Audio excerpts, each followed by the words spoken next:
everybody, I'm Joey Evans. I'm Zee Garcia. And today we're doing a pick six on a different style game. Up until now, it's been like hobby board games. Yeah. And today, it is, and this is 100% Zee's idea.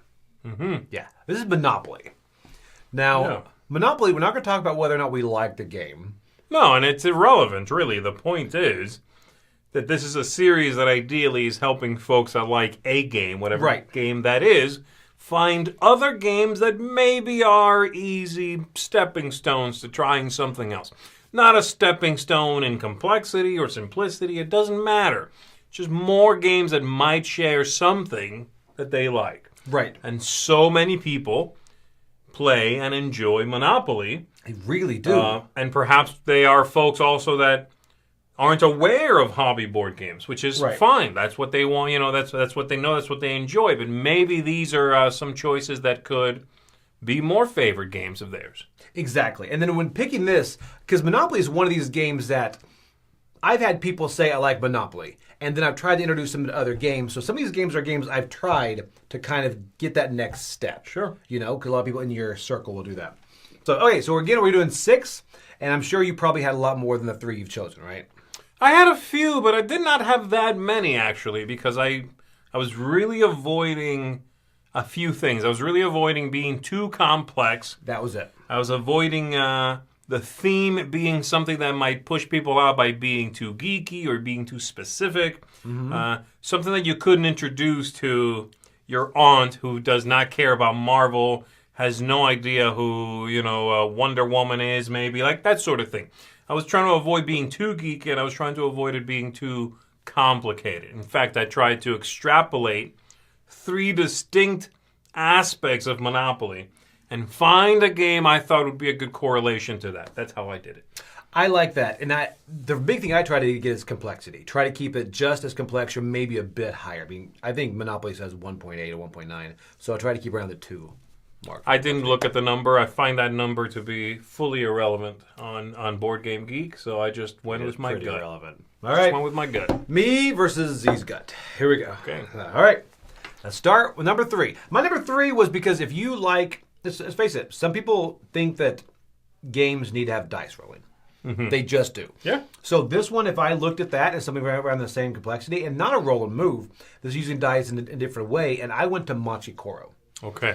Machikoro, I think, matches because of the die rollings, but also as far as the city building. You're going to kind of build a city back and forth, and also the die will help you evolve your city, and there's asymmetric, the different colors will allow you to do different things. You can kind of activate on your die, on somebody else's. You can be more aggressive, and as you build that city, everyone kind of has asymmetric. You're going to kind of play different ways as you play the game. And it's a quick, light game. Yeah, it's pretty quick. And, hopefully that excitement of the dice roll is what's being brought to the table. You know, people do like that sort of, let's see what happens when I roll the 2 dice to move. I think you're going to get that in Machikoro. You are, because initially I thought Space Base 2, but then I thought Space Base, the theme probably wouldn't grab people as much, and I think Machikoro is probably the next step I'd go to. That's good. So that's my number 3, Machikoro. All right, my number 3 is actually a classic game from, I believe, the 60s. And it is Acquire. Acquire shares the idea of sort of building up an empire with Monopoly. This idea of starting from blank places, or almost blank, and putting a couple of houses in there and then building that up to a hotel and sort of growing what you're doing. Right. It's a radically different game, but it shares that feeling of progression, of growing chains of hotels in Acquire, and then them merging and taking each other over and becoming, these tremendous monoliths of power that are taking over this board. And you are buying shares in these companies and selling shares. So it's very much economy driven as well. So you have the money management and you have the evolution and the growth of what you're invested in. You don't roll and move, but people will still sort of bump into a company that you have a lot at stake in, and then you might assimilate that company and take them over, or something else like that might happen. So I think it's one that the people who are comfortable with the ideas of Monopoly, money is good, making a lot of it is better, growing your companies is good. I think those people are going to understand what Acquire is trying to do very quickly. I agree. I have not. I've played the new Mega Choir or whatever. I think but I have not played the original Choir. Okay, yeah, the original one is a classic. Let's go and try out. My number 2 is going to be a game that focuses, and the reason I picked it is because it has dice rolling. And it is actually roll to move with some juice on top of it. And this is Camel Up. Yeah. So Camel Up is a gambling game. So it's sort of you bet on these camels, and you put out your bets on the camels making it to the end of the race first. And as you are taking these tokens, you're saying, okay, well, I think blue camel's going to come in first. You pay for that and you take it, or you do this or you do that over there. Every now and then somebody goes, okay, I'm going to roll the dice and see which camel moves. And it has this really cool pyramid that sort of has dice in it, and you shake it up and a die comes out of it. And based on the color, it's a blue die and it has a 3 on it. Well, the blue camel moves 3. So it's a roll and move. But you're sharing stakes in all of these camels together. So it has the absolute tension and frenetic sort of feeling of rolling and hoping in Monopoly that you avoid landing on somebody else's property.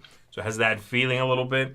And you are it's an exciting game. You start cheering for the camel that you've invested a lot in. You are watching out for other people messing with you. So it has that interaction where other folks are going to be putting things along the path to mess you up and make your camel, or the one you're hoping to move, maybe will slide back a little bit. Yeah, it's high interaction, high energy, and it retains that feeling of, whoo, let's see what happens.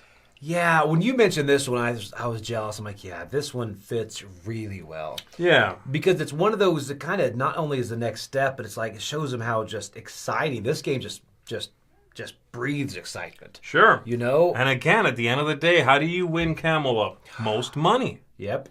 That's how you win. Yeah. And that makes sense. You know, a lot of games, this idea of victory points is not that it's a 1-to-1 sort of correlation with most money, but most money just makes sense. It does. Yeah. You know, everybody understands most money. I agree. Victory points is like one step removed from that. Yep. And it is very gamery. It is very sort of, what do these points represent? Prestige? Sure. Or whatever. It might be whatever it is, you know, but money's money, and everybody gets that one. Yeah, if at the end of this camel race I have the most money, then I won. And those black and white camels be crazy, man. Yes. This is a great one. All right, so my number 2, I kind of leaned more into the city building aspect because although it's set collection, I guess, with Monopoly, but it is city building. You're trying to get those to you. So I went in, I'm like, okay, if you like city building and you like rolling die, how about just replace those die with meeples? And that gives us rolling heights. Rolling Heights, I think, it's a little bit more complex. Have you played this yet? You have not. So this is John DeClaire. A little more complex, but also you are building a city. And you're rolling your meeples. The best part of this is rolling the meeples, let's be honest. Because as you roll them, if they're standing straight up, that means they're working hard. Okay. If they're on their side, they're barely working. And if they're laying down, then they're not working at all. Okay. So you get nothing. And then there's also, this introduces a mechanic, which I do like introducing new mechanics as you get in more games. This introduces the push your luck mechanic. Okay. So you can grab those and you roll, and as long as half, you can keep rolling. So there's a push your luck mechanic with rolling those meeples. But there's also, as you build your city, you're stacking them up. And at the end, it's got that kind of picturesque kind of scene as you've built. You see these towers all across the board. And what I enjoy about this is, and I've played this with the newer gamers, at the end, there's always that picture to be taken. It was like, wow, we built that. Yeah. You know? The games that have that, you're like, oh, wow. It almost feels rewarding. Sure. You know? So this is a great one. And again, rolling meeples is far more fun than it should be. I mean, we need to play this, man. I haven't tried it, but I got to. It's really good. So anyway, this is Rolling Heights. Well, my number 1 has some of that city building type feeling in it. Okay. But at its core is, and again, I feel like I keep coming back to this. I didn't realize how prevalent this was on my 3 here, but money. The idea of making money and then spending money in this one, you know, this idea of sort of managing that. And it is also a bit of a classic. It's from the 90s. Maybe, I think it's from the 90s. Alhambra is the game I'm thinking of here. So Alhambra is a game in which you're going to be gathering currency, and it comes in different types, 4 different types. So you'll take money on your turn, or you spend money and you buy a tile. And that tile represents a building in your city that you are building up, your Alhambra.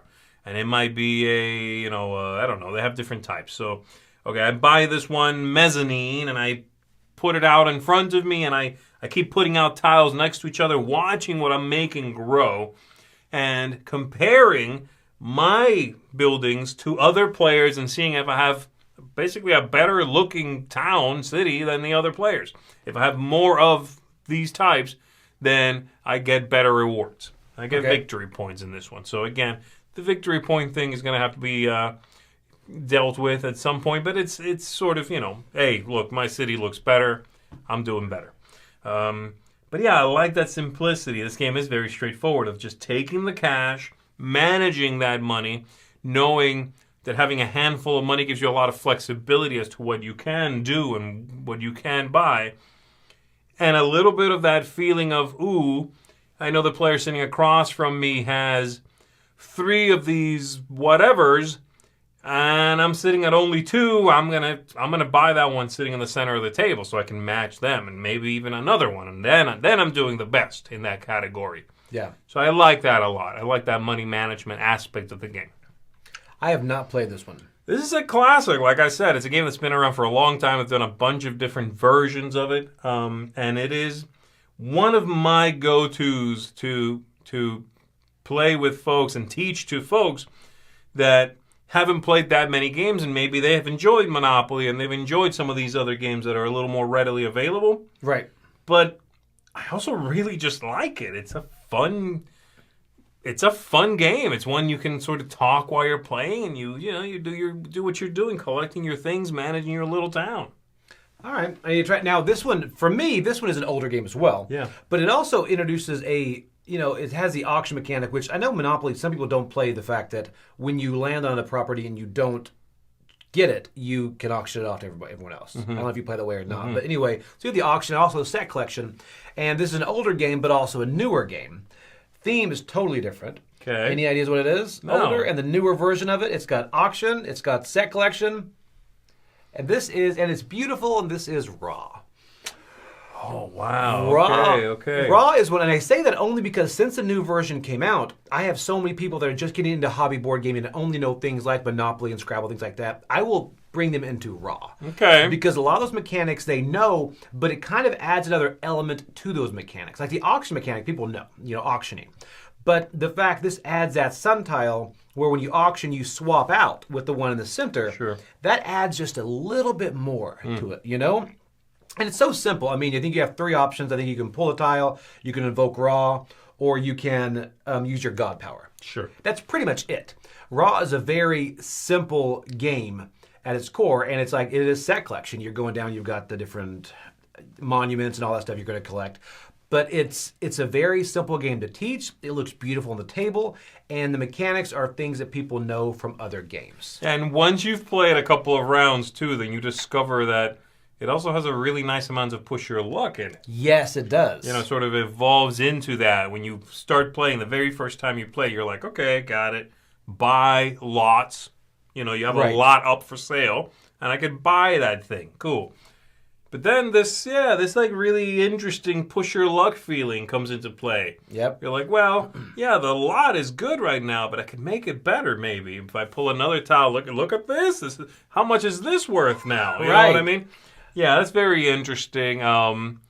It's going to be a step up for sure in complexity. It is. I don't think too high, but I think it is the next step up. Yeah. So that's why I got it to one of those sets. But it also looks beautiful on the table, and it's not a hard theme. Again, I did the same thing you did. Try to keep them away from a lot of IP themes. Yeah, anything that's too divisive or could be very divisive is... Right.